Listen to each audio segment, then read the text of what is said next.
Perfect. And we started. Good morning, Bruno. Hey Nick, how are you? I'm fine, thanks, and you? Good. Good. Cool. Another episode of PLA. Yeah. Just us today. And Yeah. I think you got one question for me to start. Yeah, so let's start with yours. So this is probably going to be what, our second last episode, I would imagine, for the year. For the year. But yeah, it's definitely been a good year. Yeah. So the first question comes from somebody that approached my office with this question. It's regarding early termination in terms of the Consumer Protection Act. So it's a standard lease agreement, makes provision for fixed term 12 months. Now, the fixed term was lapsing at the end of December this year, and early termination was given at the beginning of November of this year in terms of the CPA.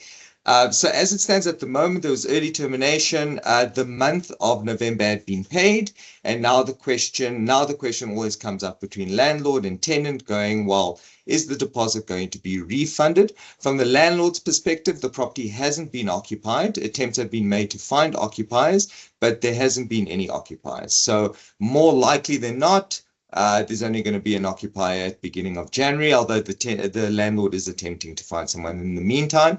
On the tenant side, the tenant is saying that he expects to receive the deposit back. And the fact that the property is not yet tenanted is inconsequential. So maybe just on that note, give me your thoughts.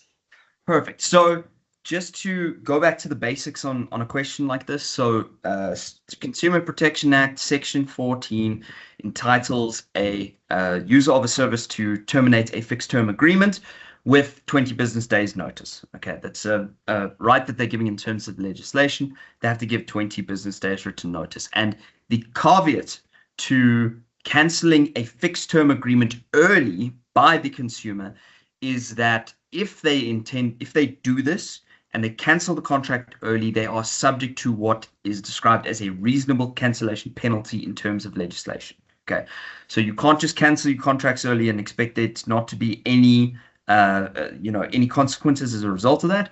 You can be subjected to a reasonable cancellation penalty, okay, as a result of that early cancellation. Now, in terms of a lease agreement, a deposit is obviously paid on behalf of the tenant to the landlord to cover any expenses that may be liable by the tenant to the landlord in terms of that particular lease agreement. Okay, and this is governed by the Rental Housing Act in the circumstances. Okay, so it's to cover anything that the landlord might suffer as a result of the tenant. So while we understand deposits a lot of the time to sort of go towards reinstatement of a premises. This is something that people normally associate with the deposit, to reinstate the premises afterwards if it needs painting or some things need fixing.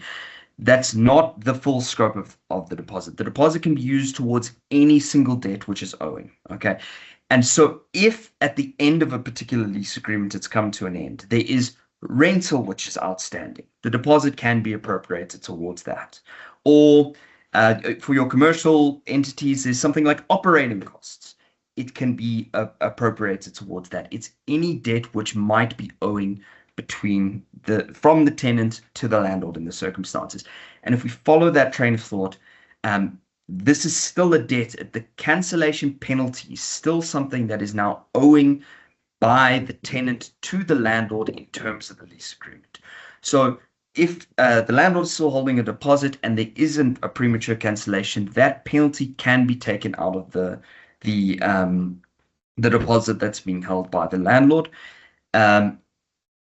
Just with regards to reasonability, the Act just says a reasonable cancellation penalty. So that's going to depend on the facts of the particular case. So there are some questions about, well, how much deposit are you holding? How many months are left on the lease agreement, and what's reasonable?